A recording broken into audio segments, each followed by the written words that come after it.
Welcome to another edition of Daily Airline News, focusing on the tragic loss of Air India Boeing 787 last Thursday. I'm Jeffrey Thomas, and I'm delighted to say, joined by my co-host Richard Godfrey in Germany. Good evening, Richard. And good evening, Jeffrey. So today's episode is called Fact or Fiction. We're going to have a deep dive into the facts and the fiction surrounding the coverage of this tragic accident. In the last 11 years, there have been around 5 million Boeing 787 flights without a fatal incident until now. How does a plane fly successfully 5 million times and then disaster strikes? A disaster that has never been seen before in 11 years and 5 million flights. What kind of disaster is that? And why have those circumstances never been encountered before? Today, we're going to sort out the fact and the fiction. Richard, what are the undeniable confirmed facts about Air India AIC 171 crash? Well, we have previously said there are very few undeniable confirmed facts. We know the aircraft taxied out okay, and it took off. It's an open debate whether that was okay, but it made it. It got airborne. And we also know for a fact that it crashed shortly after takeoff. And the only other undeniable confirmed fact is that the landing gear remained extended. So, yes, what other facts have been reported from multiple reliable sources, but not yet confirmed by the official investigation? Well, that gives us two more facts. Firstly, the captain reported thrust not achieved. And secondly, the rat was deployed. So the facts are the landing gear remained extended, thrust was not achieved, and the rat was deployed. What are the consequences of those three facts? Well, the fact the landing gear remained extended might simply be the pilot decided to leave the gear down to cool it off. You can cool off the brakes if they overheat, for example, by keeping the landing gear extended for a little bit longer. But you cannot conclude anything on the basis that the landing gear was remaining extended. We will find out in the analysis of the flight data recorder exactly whether the gear lever was put in the up position or not, and if it was, at what time. Thrust not achieved is confirmed by the ATC, which is, in my view, as good as taking it as gospel. But there could be several reasons why thrust was not achieved. Whether it's because of the GCU, the FADEC, the fuel supply, a software lockout, bird strike, contamination, vapor lock, it's just unknown. We know the rat was deployed. People have analyzed the videos to the nth degree. But there are many possible reasons for the rat deployment. Number one, loss of both engine power down to idle. Number two, loss of hydraulics, left, right, and center. Number three, loss of all electrical power.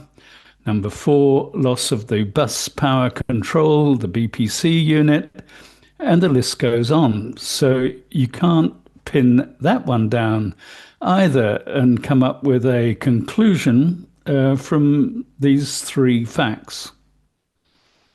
So the bottom line is that you cannot draw any conclusions as to the cause of the accident from the known facts. Yeah, that's a correct statement.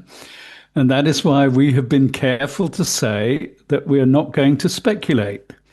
And we've also been careful to say when we are theorizing based on known facts, but we do not know whether that theory is actually applicable to the Air India crash. We have not come to any conclusion, and without the flight data recorder, the cockpit voice recorder, the ACAR's engine health monitoring takeoff report, if that exists, and other data sources, it will not be possible to come to any conclusion. We have previously stated in an emergency, flight crew will aviate, navigate, and communicate.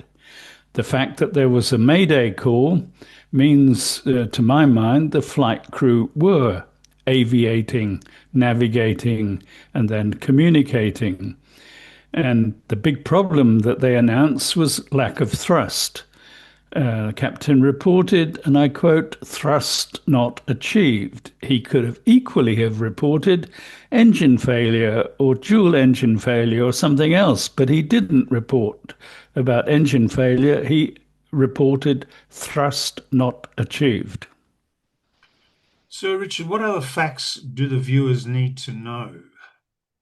Well, there are a number of airworthiness directives called ADs, which are currently in force for either the Boeing 787 fleet or more specifically for the Boeing 787-8, which is as in the case of the Air India crash, and more particularly, it had GEnx engines. So you have to sort out those airworthiness directives which are published on the fleet, particular aircraft, and the particular engines. And you have to be careful that airworthiness directives can become out of date and superseded by others. So going through it all is, quite a task. ADs are published by regulators in each country.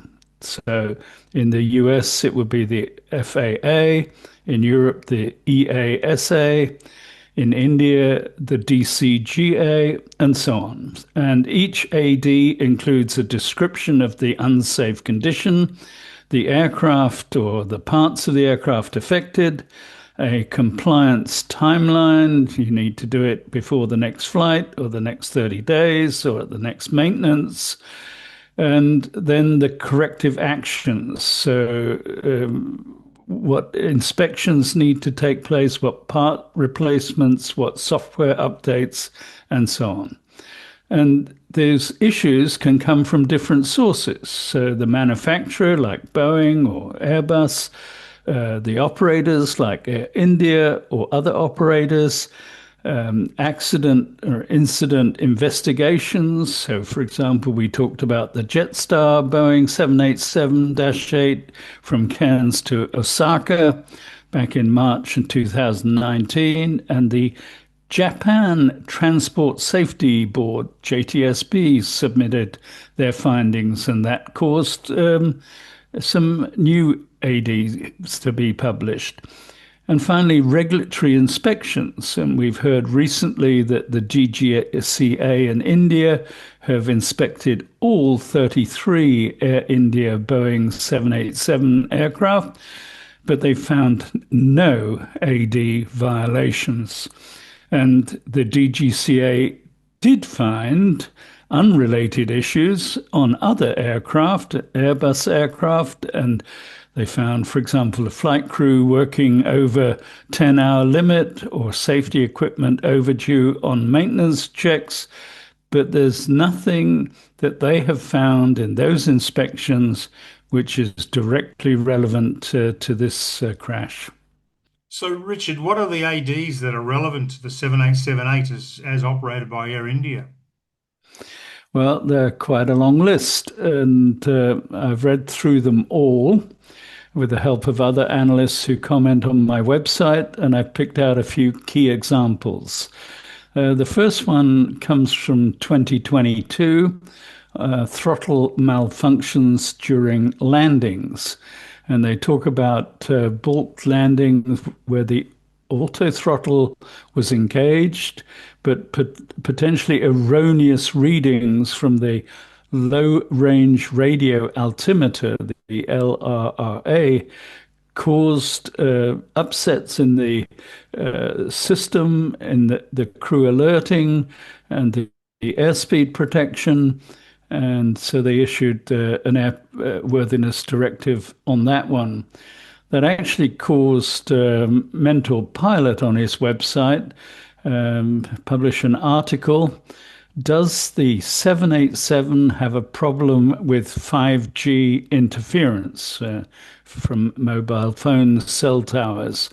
An article written by a guy called Spyros Georgiledakis from 16th of January 2022. It's worth a read.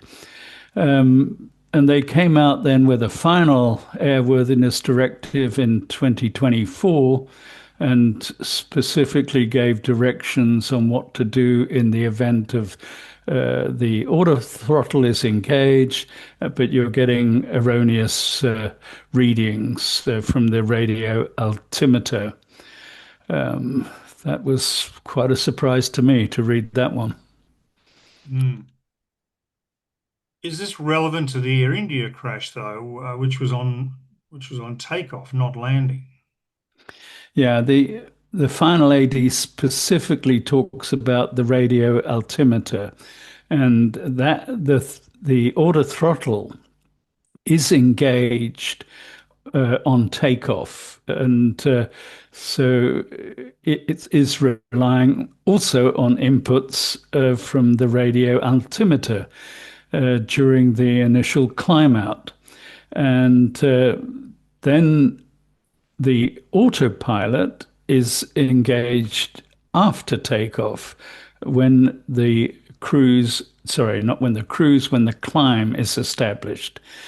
But I would also point out the aircraft has a not just a radio altimeter, it has a barometric altimeter, it has a gyroscopic inertial navigation system altimeter.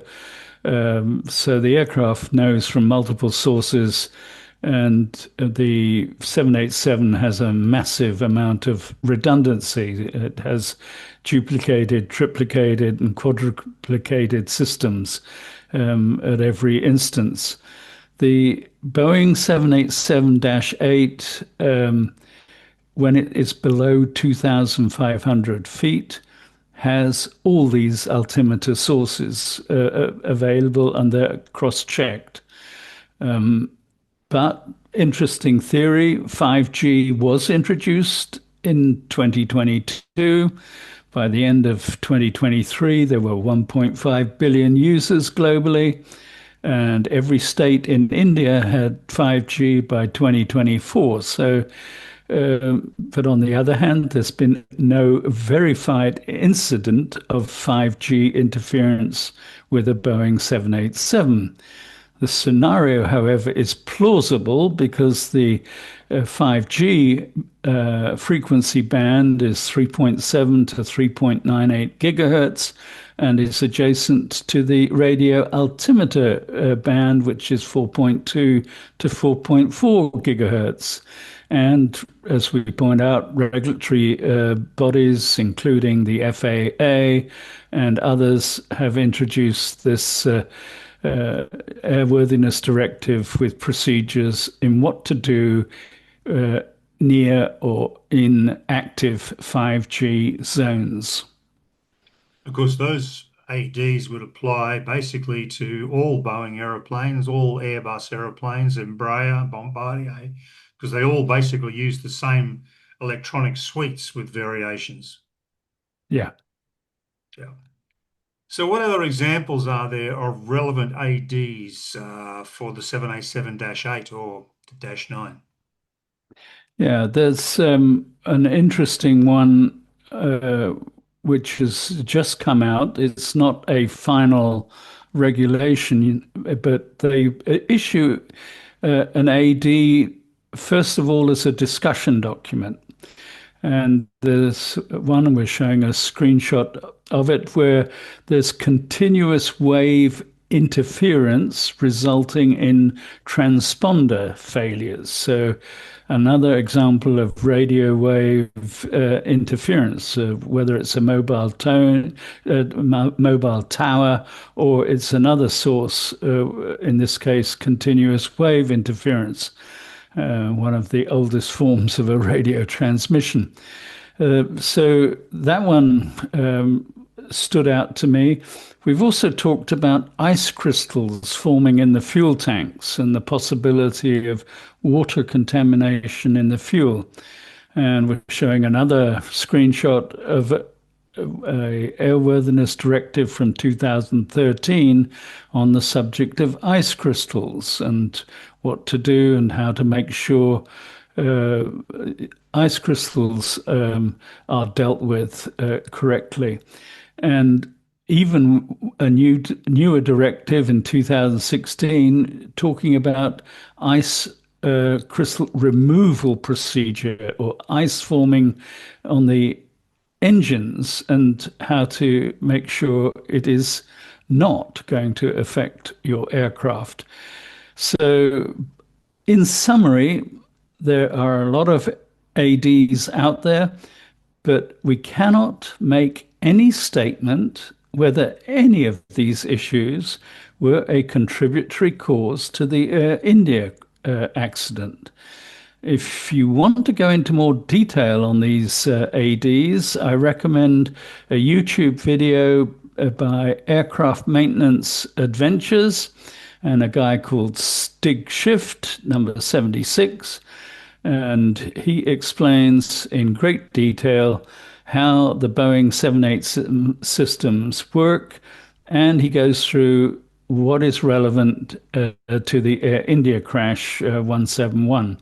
We're putting a link to his YouTube video below.